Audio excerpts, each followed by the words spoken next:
دیارەوە کۆبوونەوەی بۆردی گشتی دەستگای ستاندەرە بە پێی کۆتاپەیڕەوی ناوخۆی کۆنفرانسی دەستگای ستاندەر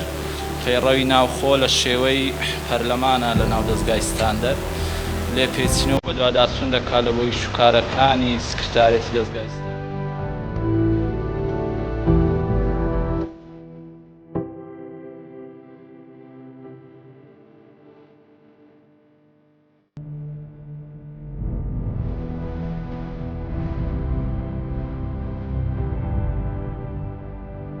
دەستگای ستاندەر کۆبوونەوە دانیشتنی وەرزی خۆی هەیە کە تێیدا ئامانجرە و دانیشتانە هەڵسەنگاندنی کار و چالەکیەکانی لە ماوەی ئەو وەرزەی ڕابردوو. ئەمڕۆ هاتووین بۆ ئەوەی هەڵسەنگاندن و تێبینی خۆمان بدەین سەبارەت بەو کار و چالەکیانەی کە دەستگای ستاندەر کردوویەتی.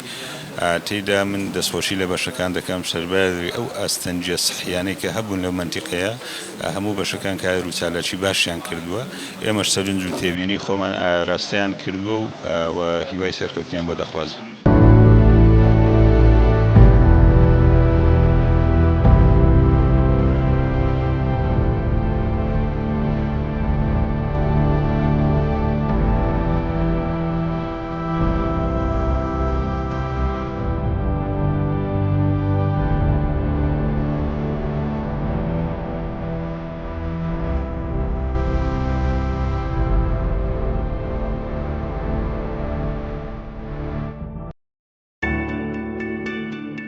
باشمان زانی کە فۆکس بخینە سەر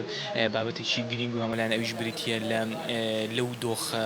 ڕەشبگیریی کە لە هەولێر و بادینان ئەنجام درراوە لەلایەن دەسەڵاتەوە و پێمان بابوو کە بانگەوازێکمان ئەنجام داوە بەستی ئەوەی کە ناوەندێکدا بمەزرێنی لە چوارچێوە دەستگای ستاندەر ئەو ناوەندە تایبەت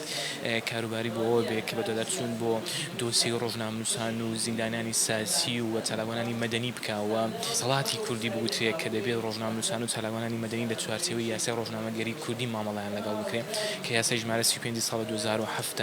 و بەداخەوە کە زۆری ئەو دۆسیانی کێسە لەلایەن بەسەر ڕۆژنامەنووسانە ڕوبەڕووی دادگا کراونەتەوە یاسای ژمارە 2 ساڵی 2008 خراپەکارانی ئامریکانی ئەلکترۆنی بەکاردێت مانگەواز بەوە بکرێەوە داکۆشی لەوە بکرێت کە یاسای ژمارە 35 ساڵی 2007 تایبەت بە یاسای ڕۆژنامەگەری کوردی مامەڵە لەگەڵ ڕۆژنامەنووسان بکرێت ڕاستی بەکارهێنانی یاسای ژمارە 2 ساڵی 2008 جۆرێکە نەعەدالەتی بەرامبەر ڕۆژنامەنووسان و کۆی ئەو